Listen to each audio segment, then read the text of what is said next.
Ladies and gentleman, ರಾಜ್ಯದಲ್ಲಿ ಭುಗಿಲೆದ್ದಿರುವ CM ಕುರ್ಚಿ ಕದನ ಕಾವೇರಿದ್ದು ಕ್ಲೈಮ್ಯಾಕ್ಸ್ಗೆ ಬಂದು ತಲುಪಿದೆ. ಸಿಎಂ ಸೀಟಿಗಾಗಿ ಕಾದು ಕಾದು ಸುಸ್ತಾಗಿರುವ ಡಿಕೆ ಶಿವಕುಮಾರ್ ಈಗ ಫೈನಲ್ ಕಾಲ್ ತೆಗೆದುಕೊಳ್ಳುವುದಕ್ಕೆ ಮುಂದಾಗಿದ್ದಾರೆ.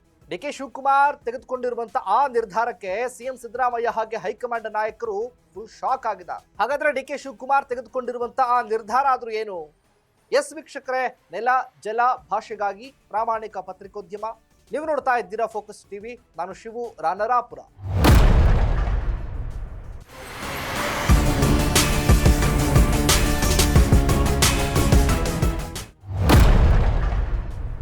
ರಾಜ್ಯದಲ್ಲಿ ಕಾಂಗ್ರೆಸ್ ಸರ್ಕಾರ ಅಧಿಕಾರಕ್ಕೆ ಬಂದು 2.5 ವರ್ಷಗಳೇ ಕಳೆದು ಹೋಯಿತು. ಆದ್ರೆ ಇದುವರೆಗೂ ಸಿಎಂ ಸೀಟು ಗುದ್ದಾಟ ಮಾತ್ರ ಮುಗಿದಿಲ್ಲ. ಸಿಎಂ ಸೀಟು ಕೂಡ ಸಿಗಲೇ ಇಲ್ಲ ಡಿಕೆಗೆ.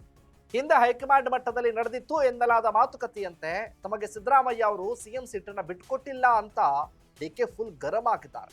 ಮೈಸೂರಿನ ಮೇಟಗಳ್ಳಿ ಏರ್ಪೋರ್ಟ್ನ ರನ್ವೇಯಲ್ಲಿ ನಿಂತ್ಕೊಂಡು ಮಾತನಾಡಿದ್ರು ರಾಹುಲ್ ಗಾಂಧಿ ಜೊತೆ, ಅದು ಕೂಡ ತರಾತುರಿಯಾಗಿ. ಅವ್ರು ಹೋದ ಮೇಲಂತೂ ತಿಂಗಳುಗಳೇ ಕಳೆದು ಹೋದವು. ಡಿಕೆಗೆ ಇನ್ನೂ ಕೂಡ ಸಿಎಂ ಸೀಟು, ಸಿಎಂ ಪಟ್ಟ ಸಿಗಲೇ ಇಲ್ಲ. ಇದರಿಂದ ಕೆರಳಿ ಕೆಂಡವಾಗಿರುವ ಡಿಕೆ ಶಿವಕುಮಾರ್ ಐಸ್ಲಾ ಪೈಸ್ಲಾ ತೇಲಿಸಿಕೊಳ್ಳೋಕಂತಾನೆ ದೆಹಲಿಗೆ ಹೋಗಿದ್ದಾರೆ. ಇದು ಹೈಕಮಾಂಡ್ಗೆ ಧರ್ಮ ಸಂಕಟ ತಂದೊಡ್ಡಿದೆ. ಈಗ ಡಿಕೆ ಶಿವಕುಮಾರ್ ತೆಗೆದುಕೊಂಡಿರುವಂತಹ ಆ ನಿರ್ಧಾರ ಹೈಕಮಾಂಡ್ ನಾಯಕರು ಮಾತ್ರ ಅಲ್ಲದೆ ಸಿಎಂ ಸಿದ್ದರಾಮಯ್ಯ ಅವರನ್ನು ಕೂಡ ಕಂಗೆಡಿಸಿರೋದು ಹೇಗೆ ಅನ್ನೋದನ್ನ ನೋಡೋದಾದ್ರೆ,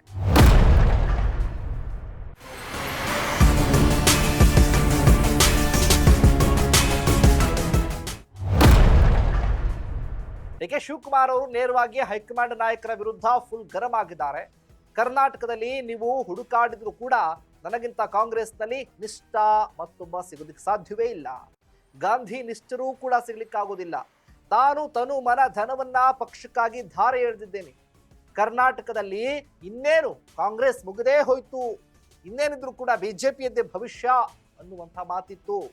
ಅಂತಹ ಸಂಕಷ್ಟ ಸಮಯದಲ್ಲಿ ಟೊಂಕ ಕಟ್ಟಿ ನಿಂತು ನಾನು ಪಕ್ಷವನ್ನ ಗಟ್ಟಿಯಾಗಿ ಬೆಳೆಸಿದ್ದೀನಿ, ಪಕ್ಷಕ್ಕಾಗಿ ನನ್ನಿಡೀ ಜೀವನ ಮುಡಿಪಾಗಿಟ್ಟಿದ್ದೀನಿ, ನಿರಂತರ ಪರಿಶ್ರಮ ವಹಿಸಿದ್ದೆ. ನನ್ನ ಅಧ್ಯಕ್ಷತೆಯಲ್ಲೇ ಕಾಂಗ್ರೆಸ್ ಅತಿ ಹೆಚ್ಚು ಸೀಟುಗಳನ್ನ ಗೆದ್ದಿದ್ದೇವೆ. ಆದ್ರೂ ನೀವು ನನ್ನನ್ನ ಸಿಎಂ ಮಾಡಲೇ ಇಲ್ಲ. ಸೀನಿಯಾರಿಟಿ ಆಧಾರದಲ್ಲಿ ಸಿದ್ದರಾಮಯ್ಯ ಅವರನ್ನ ಸಿಎಂ ಮಾಡಿದ್ದೀರಿ. ಅವರು 2.5 ವರ್ಷ ಸಿಎಂ, ಉಳಿದ 2.5 ವರ್ಷ ನೀವು ಸಿಎಂ ಅಂತ ಹೇಳಿದ್ರಿ. ಆದ್ರೆ ನವೆಂಬರ್ 21ಕ್ಕೆ 2.5 ವರ್ಷ ಕಳೆದೇ ಹೋಯ್ತು. ಅದಾಗಿ 3 ತಿಂಗಳಾಗ್ತಾ ಇದೆ. ಆದ್ರೆ ಇನ್ನೂ ಕೂಡ ನನಗೆ ನ್ಯಾಯ ಸಿಕ್ಕಿಲ್ಲ. ಕೊಟ್ಟ ಮಾತಿನಂತೆ ನಡೀರಿ, ಇಲ್ಲದಿದ್ರೆ ಖಚಿತವಾಗಿ ಹೇಳ್ಬಿಡಿ. ನಾನೇನು ಕೈಲಾಗದವನು ಅಂತ ಅಂದ್ಕೊಳ್ಬೇಡಿ. ನನ್ನ ಆಯ್ಕೆಗಳು ನನಗಿದ್ದಾವೆ. ನಾನು ಪಕ್ಷ ನಿಷ್ಠೆಗೆ ಇಲ್ಲೇ ಇದ್ದೇನೆ, ಇನ್ನೂ ತಾಳ್ಮೆಯಿಂದ ಇದ್ದೀನಿ. ಅದನ್ನ ಕೆಡಕಬೇಡಿ. ನನಗಿನ್ನೂ ಕಾಲ ಮೀರಿಲ್ಲ. ನನಗಿದ್ದ ಆಯ್ಕೆ ಮಾಡಿಕೊಟ್ಟಿದ್ದಿದ್ರೆ ಸಾಕು, ಸಿಎಂ ಆಗಿ ವರ್ಷಗಳೇ ಆಗ್ತಾ ಇತ್ತು. ಕೇವಲ ಕಾಂಗ್ರೆಸ್ ಮೇಲಿನ ಅಭಿಮಾನದಿಂದ ಇಲ್ಲೇ ಇದ್ದೀನಿ. ನಾನು ಎಲ್ಲವನ್ನು ಕೂಡ ಸಹಿಸ್ಕೊಳ್ತಾ ಇದ್ದೀನಿ. ಯಾವುದೇ ಕಾರಣಕ್ಕೂ ಇನ್ನು ಅದು ನಡೆಯೋದಿಲ್ಲ. ನನ್ನಲ್ಲಿನ್ನೂ ಆ ತಾಳ್ಮೆ ಇಲ್ಲ.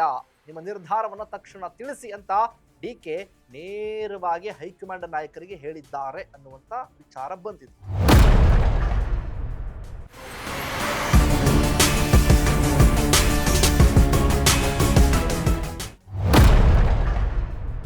ಇನ್ನು ಸಿಎಂ ಸಿದ್ದರಾಮಯ್ಯ ಹಾಗೂ ಹೈಕಮಾಂಡ್ ನಾಯಕರನ್ನ ಕಂಗೆಡಿಸಿದೆ. ಇದು ಮುಂದೆಲ್ಲಿಗೆ ಹೋಗಿ ತಲುಪುತ್ತೆ? ಡಿಕೆ ನಿಜವಾಗ್ಲೂ ಕೂಡ ಬಿಜೆಪಿ ಜೊತೆ ಕೈ ಜೋಡಿಸ್ತಾರಾ? ಆದ್ರೂ ನೋಡ್ಬೇಕಾಗುತ್ತೆ. ಇದಾಗಿತ್ತು ಫೋಕಸ್ನ ಸ್ಪೆಷಲ್ ಸ್ಟೋರಿ. ನೆಲ ಜಲ ಭಾಷೆಗಾಗಿ ನೋಡ್ತಾ ಇರಿ ಫೋಕಸ್ ಟಿವಿ.